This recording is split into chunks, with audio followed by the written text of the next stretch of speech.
En attendant, parler de l'ensemble de vos placements. Vincent Kulkovic va nous rejoindre. On va l'installer tout de suite en plateau. Bien évidemment, on est réactif sur BFM Business pour essayer de vous apporter un maximum d'idées d'investissement. La vision, une offre panoramique sur vos placements. On parlait beaucoup de la bourse à l'instant.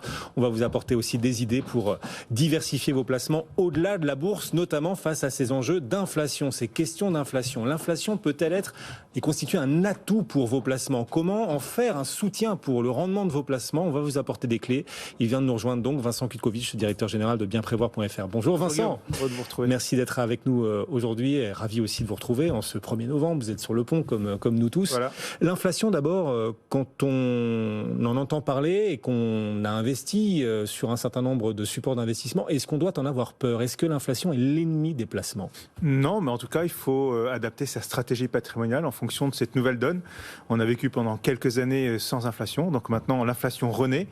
Il peut y avoir débat, on l'a encore entendu avec votre intervenant précédent, structurel ou pas. L'inflation est là et donc il faut en tenir compte dans sa stratégie. Il faut donc s'adapter à cette nouvelle donne et donc faire des arbitrages d'une certaine manière, abandonner certains placements et aller se diriger vers d'autres ou renforcer tel ou tel type de placement. Bon, on va parler peut-être d'abord du placement roi, ouais.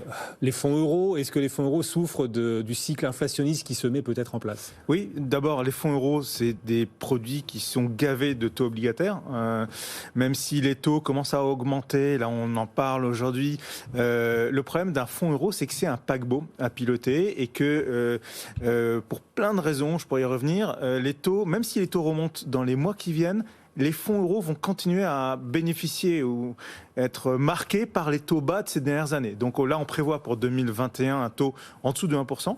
Donc 1% sur le fonds euro, moins 2,6% ou 2% d'inflation. On voit bien qu'on est en territoire négatif en termes de rendement net réel des fonds euros. Donc c'est comme c'est des paquebots difficiles à piloter, ça mettra un certain temps avant que les fonds euros remontent si on voit une perspective d'augmentation de taux. Bon, le livret A, c'est le grand gagnant de la crise. Montagne d'épargne qui se sont accumulées sur la livret A des Français. Est-ce que ces livrets A sont attaqués, abîmés par un éventuel, ou seraient attaqués, abîmés par un éventuel cycle inflationniste? Alors, le problème, c'est le taux du livret A, de tous les livrets réglementés, c'est que c'est le pouvoir, d'une certaine manière, politique qui a la main dessus et pas économique en réalité. Et donc, on a une formule, par exemple, du taux de livret A qui est apathique, qui est otage qui est pris en otage par la situation politique. Or, cette année, on a les élections présidentielles en avril 2022, enfin dans les 6 mois qui arrivent. On va avoir éventuellement une augmentation du taux du livret A en février, parce que je rappelle qu'on peut revoir le taux du livret A 2 fois par an. Ah oui. Mais le problème, c'est que le gouvernement ne va pas vouloir... Le gouvernement privilégie aujourd'hui la relance économique, la consommation, donc faire en sorte que les Français puissent dans l'épargne Covid qu'ils ont constituée, plutôt que de remettre un coup sur l'incitation à l'épargne. Donc il y a de fortes chances que le livret A peut-être augmente légèrement. On prévoit 0,75%, donc moins 2%. Là aussi, on est en territoire négatif sur le livret A. Donc rendement réel négatif. Voilà.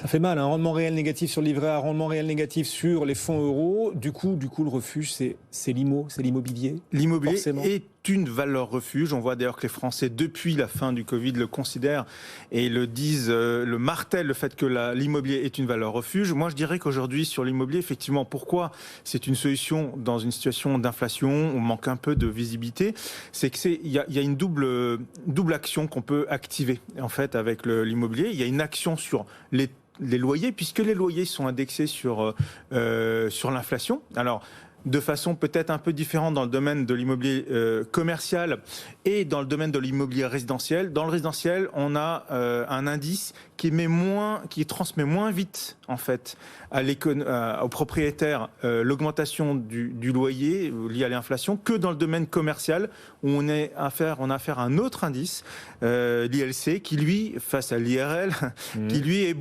transmet beaucoup plus vite cette inflation. Alors il y a un autre sujet, c'est que dans le domaine de l'immobilier résidentiel, on a quand même la généralisation dans les grandes villes du plafonnement des loyers, l'encadrement des loyers. Ouais. Donc certains candidats même proposent de le généraliser, voilà, s'ils ou elles sont élus à la présidentielle. Donc la solution, c'est probablement d'essayer d'investir large, parce que je crois beaucoup au résidentiel dans cette situation-là, mais peut-être de le faire via des supports qui vont investir en Europe, par exemple, où il y a moins ce phénomène d'encadrement des loyers. Et donc, en fait, l'immobilier, on active une double protection contre l'inflation, parce que, deuxième point, c'est qu'en fait, on voit quand même les prix de l'immobilier qui augmente malgré tout aujourd'hui. Alors on peut trouver ça saugrenu dans un contexte où les taux augmentent. Normalement, le prix de l'immobilier devrait baisser, mais aujourd'hui, on voit qu'en fait, il y a une telle force de changement dans la société, avec les villes moyennes, par exemple en France, qui voient l'augmentation de leur prix au mètre carré devenir une généralité et rattraper d'une certaine manière les autres grandes villes européennes. Avant, les hausses de prix étaient concentrées dans les très grandes villes. Maintenant, ça fait tache d'huile. Les villes moyennes aussi sont concernées. Et il y a un effet de rattrapage, en tout cas. Et donc, moi, je suis assez persuadé qu'en fait, on peut, dans les mois et 24 mois, 36 mois, peut-être les 4 années qui viennent, activer cette double protection face à l'inflation grâce à l'immobilier, sur les loyers et sur... L'immobilier, il y a plein d'immobiliers différents. L'immobilier résidentiel, très bien, pourquoi pas. Il y a aussi l'immobilier de bureau, l'immobilier logistique, dont on entend de plus en plus parler. C'est encore mieux, c'est une protection encore plus efficace, d'après vous, contre l'inflation. Complètement, parce que là, il y a un effet de base de marché. Aujourd'hui, j'ai un chiffre en tête. En France, on sait que l'immobilier, et notamment la logistique du dernier kilomètre, est majeur. On voit toutes ces entreprises qui investissent dans les centres-villes pour des dark stores.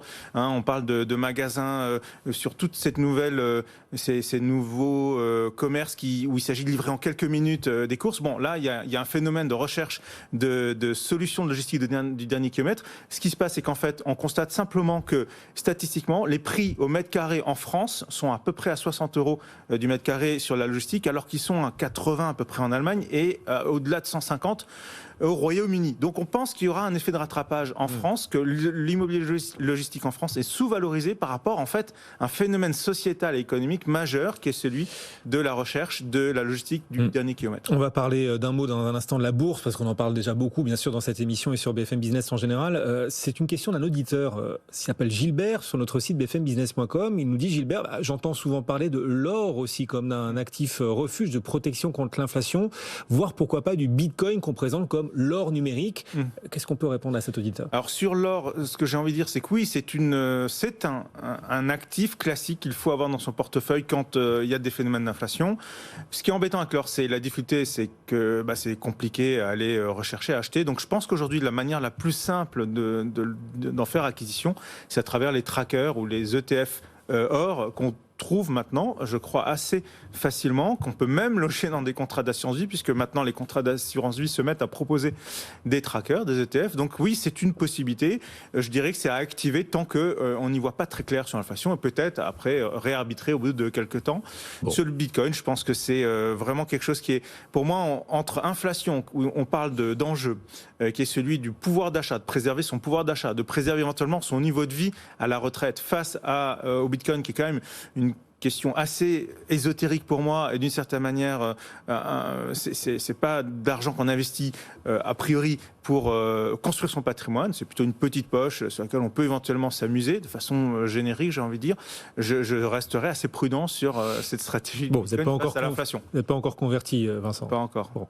Il nous reste 45 secondes pour parler de la bourse. Est-ce que la bourse c'est comme l'immobilier d'ailleurs, il y a plusieurs façons d'investir en bourse, mais enfin, est-ce qu'investir sur les marchés financiers et à travers les actions cotées, c'est une bonne idée quand on voit les risques inflationnistes commencer à se manifester? Oui, et j'ai deux secteurs en tête, et vous en parlez depuis le début de la prise d'antenne tout à l'heure, c'est qu'évidemment les taux obligataires montent, donc les banques et assurances revoient leurs marges augmenter de nouveau, c'est ce qu'on attendait depuis des années, on espère que c'est durable, parce que là, en effet, on peut anticiper effectivement une remontée des cours de bourse de tout ce qui est secteur bancaire, assurance, et on le voit aujourd'hui en particulier.